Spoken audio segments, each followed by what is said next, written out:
A sua força está na sua fé. Tem fé, tem força. Força para lutar, para trabalhar, para fazer frente com os problemas. Tem força, porque crê que esse Deus não vai falhar com você.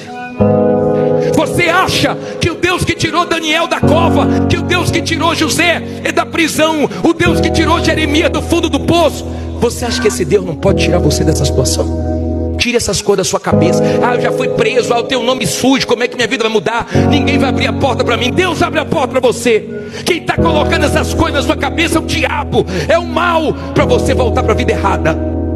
Porque com o nome sujo ou com o nome limpo, Deus vai te honrar, se você se voltar para Ele. Deus é Deus. Deus não é pequeno, Deus não é do seu tamanho, nem um pouquinho maior do que você. Deus é grande, Deus é poderoso, e já fez coisas extraordinárias no passado, e continua fazendo no dia de hoje. Você não pode perder sua fé. Amém?